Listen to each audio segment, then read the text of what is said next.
Por que o ego ele é esse objeto que é descontrolado e que se tu não frear ele vai tomar conta de tudo? Por que ele é assim?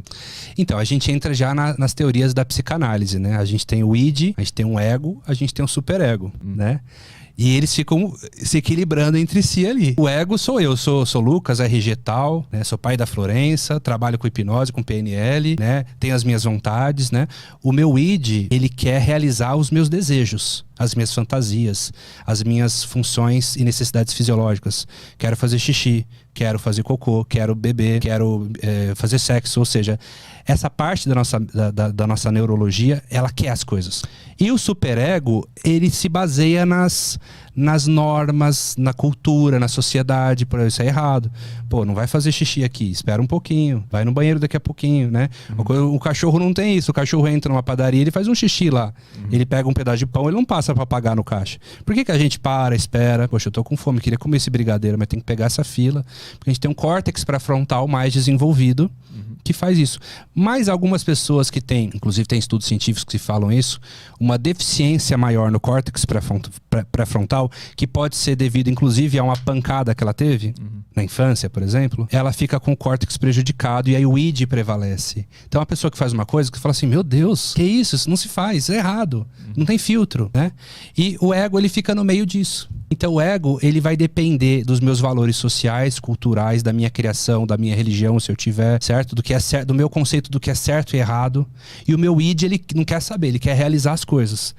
Então, o nosso ego é o resultado disso tudo. Então você imagina a bagunça que é. Entendi. Ele não é um agente independente, ele depende disso. Desses outros elementos. Sim, então, por exemplo, tem crianças que... a criança em geral, né? Ela quer e quer na hora que ela quer. Não, eu quero um doce. Não, mas tem que esperar, porque agora não, é só amanhã. Ela não consegue entender muito aquilo. Ela quer porque ela quer. Mas é o superego, o pai vai ensinando, ela tem um superego. Olha, já viu que tem que esperar? Você não pode ter tudo o que você quer. Você não pode comer doce a hora que você quer. Então isso vai modulando essa relação. Né? E olha que interessante, tem um caso clássico na neurologia, é do Phineas Kimby. Você já ouviu falar? Não. Ele trabalhava na fabricação de bombas em minérios e implantava bombas nesses lugares. E houve uma explosão, um acidente, e uma barra de ferro perfurou, né, a cabeça do Phineas Kimby, atravessou parte do cérebro dele, do crânio dele. Quem digitar na internet Phineas Kimby e pôr lá no... Tô lembrando, essa história é boa. E vai colocar lá no Google Imagens, vai encontrar isso daí. E aí, pô, tem lá a barra de ferro atravessada nele, né? E aí o Phineas, ele aparentemente não teve nada, o médico tirou a barra, falou, olha, milagrosamente ele não morreu, né? Tá tudo, fez a cirurgia, tirou, tá tudo bem. Eu falei errado o nome, acho que é Phineas Gage, depois você confirma pra mim aí, Caio. Aí ele, enfim, teve esse dano, né? E voltou para casa. Depois de uns dias, a família começou a dizer que ele estava com comportamentos muito estranhos. Estava muito agressivo. Dava vontade de fazer cocô, ele fazia ali mesmo. Dava vontade de mandar alguém pra merda, ele mandava ali mesmo. Então a ciência foi vendo que muitas vezes a pessoa que ela não tem filtro para nada, há de se investigar. Será que essa pessoa não tomou uma pancada? Olha lá, gente. É Phineas Gage, tá bom? Eu troquei o nome, agora acertei. Phineas Gage. Olha lá, você vê lá que acertou a barra de ferro, atravessou a cabeça dele, né? E milagrosamente não morreu, mas gerou esse dano. E aí, a ciência foi estudar baseado nisso, o cérebro do corrupto. Eu tenho até uma série no meu canal, como funciona o cérebro do corrupto. O corrupto até tem, às vezes, o córtex pré-frontal funcionando, legalzinho. Mas quando a oportunidade de se corromper é muito fácil, tipo assim, pô, tá passando essa grana aqui e ninguém não tem auditoria, vou pegar essa grana. A oferta é tão grande, mexe tanto com o lobo límbico dele, libera tanta dopamina que inebria o córtex pré-frontal. Então ele se negocia com ele mesmo. Ele fala, pô, se eu pegar isso aqui, tudo bem. Aí ele pega, ele se vicia nisso. E cada vez o cérebro dele quer mais prazer, mais neurotransmissores do prazer. Então ele fica buscando fazer, ele fica viciado nisso. Mas foi por causa desse caso que foram pesquisar isso? É uma das fontes, né? Inclusive na minha especialização em neurociência, uma das fontes buscadas que quando foram investigar por que a pessoa rouba, e aí chegaram à conclusão seguinte: por que alguns países lá da Europa, sei lá, você vai lá na Suíça, na Dinamarca, rouba-se pouco? pouco, ou quase não rouba, né? É porque eles são bons, eles são evoluídos? Não.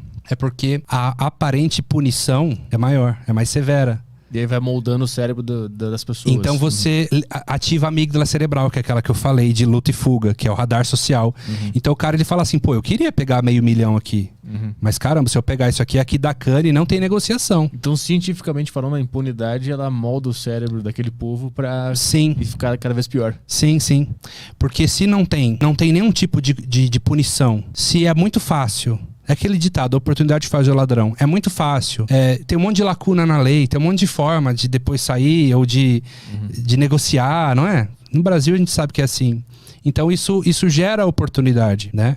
Agora, quando você tem aparentemente um sistema mais firme, com as regras firmes, ó, isso aqui não pode, acabou. Se fizer isso, vai em cana. Ele não faz porque ele deixa de fazer porque ele é bonzinho, mas porque ele fala, caramba, a amígdala cerebral dele dispara, que é o radar do perigo, ele tem medo também de ser pego, então ele não faz. Mas então isso gera um pressuposto de que todo cérebro, ele tende ao mal. Não necessariamente. Porque se deixar ele livre, ele vai sempre tender à corrupção, ao roubo, à sacanagem. Vai depender também do superego, valores, criação e tudo mais. Então, se não tiver valor criação, ele tende fica sempre mais vulnerável. Então, por padrão, esse software ele vem para fazer merda nesse mundo aqui, né?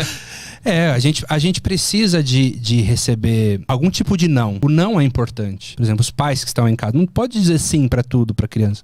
Ela tem que aprender a ter a frustração. A frustração é importante para o sistema de formação da personalidade dela. Para ela entender os valores sociais, o que pode, o que não pode. Ter pelo menos o mínimo de discernimento do que é certo, do que é errado. Mesmo o mapa não sendo o território, a gente vive num país onde tem leis, onde tem uma cultura, a gente precisa respeitar as pessoas, as religiões, os credos. Então, essa geração que tem muito medo, é muito sensível, tem muito medo de ser ofendida e ver uma coisa que ela não gosta, a gente está caminhando então para um lugar muito ruim da existência humana. Com essa geração que está aqui agora, usando Twitter, por exemplo, agora aí. A gente está vivendo numa geração agora onde está tudo muito rápido, né? Muita informação, né? Overdose de informação, multitarefa. As pessoas estão sendo cada vez mais multitarefas, mas cada vez se emburrecendo mais também, porque as coisas não têm profundidade, né? Muito no superficial. Muito então, rápido. É uma nova geração que a gente precisa de realmente entender, né? E esperar sedimentar, ver o que vai virar dessa geração. Tomara que dê tudo certo, né? Tiveram gerações aí que pareciam que seriam catastróficas até que foi se arrumando, né? Eu te pergunto mais pela questão assim, quando tu se protege muito da frustração ou de ser ofendido ou de ver um conteúdo que te ofende, tu acaba não desenvolvendo essa parte que a gente estava falando agora do não, de se frustrar, de se sentir ofendido. Sim, né? sim. Então, isso volta até a ver com ego, né? Que é a vitimização, né? Ela é uma característica do ego, que é ver onde doeu em mim, não onde doeu em você, né? Ou seja, que aí fica essa geração muitas vezes mimimi, né? Que não pode falar nada mais. Falar nada mais se ofende. Então você tem que ficar... O superego, ele tem que estar mais ativo, ele tem que estar muitas vezes pisando em ovos. Sim. Tem temas que você não pode entrar, e é polêmico, é complicado. Então você precisa de ter, né, essa ativação do superego o tempo todo. Eu tinha conhecido o PNL por causa de alguns áudios no YouTube que tu pode ouvir antes de dormir, essas paradas assim. Isso funciona? Qual é que é desses áudios? Funciona se você acreditar, né? Assim, o problema é que a PNL, ela foi tendo muitos difusores dela, né? E foi perdendo a origem. Eu tive o privilégio ainda de estudar com os criadores da PNL, estudei pessoalmente com John Grinder, um dos criadores, e buscar na base, né? Mas assim, a pessoa começou a deturpar o conceito muitas vezes da PNL. Tudo bem ter um áudio, né? Não tem problema, mas vai muito além disso. Ainda mais áudio dormindo, por exemplo. Um dos benefícios da hipnoterapia com a PNL é a pessoa tomar consciência do que foi dito. Eu não quero te hipnotizar e colocar um monte de coisa na sua cabeça que você não vai nem lembrar, ou que você não vai tomar consciência. Você vai pôr um áudio pra você dormir. Beleza, tá entrando na sua mente. Mas você tomou consciência, você tomou decisões. A hipnoterapia, ela possibilita o cliente tomar decisões, ela dá oportunidades de escolha, certo? Eu não induzo você, eu mostro caminhos e você no final que decide o que você quer. Esses áudios, eles podem acalmar, relaxar, dar uma sugestão bacana, né? Mas eles não são, primeiro, eles não são sob medida, que é um princípio da PNL. Eu fazer um áudio geralzão, entendi. beleza, mas é geral. Cada um é de um jeito. Então eu preciso de personalizar para você exatamente o que você precisa, a metáfora que você precisa, a sugestão que você precisa, de acordo com até mesmo a sua forma de falar, seu jeito de se comportar. É sob medida, é personalizado. Certo? Então é uma das características. Mas assim, se você acreditar, funciona, né? Se você acreditar que aquele áudio que você está ouvindo está mudando sua mente agora, a gente tem que tomar cuidado com o pensamento mágico, né? A pessoa põe um áudio lá para prosperidade. Eu tenho áudio no meu canal, inclusive, para mudança de crença, de escassez para uma crença próspera. Mas o problema é a pessoa achar que ela vai pôr aquilo e vai cair o dinheiro no colo dela. Não é assim que funciona, né? A pessoa ela precisa acreditar, primeiramente, mas isso tem que mexer tanto com a neurologia, com a fisiologia dela, que ela muda o jeito dela se comportar. E aí, eventualmente, ela pode conquistar mais riqueza. Mas não é um pensamento mágico, é uma mudança de mindset e uma mudança de comportamento. Então a gente altera essas crenças.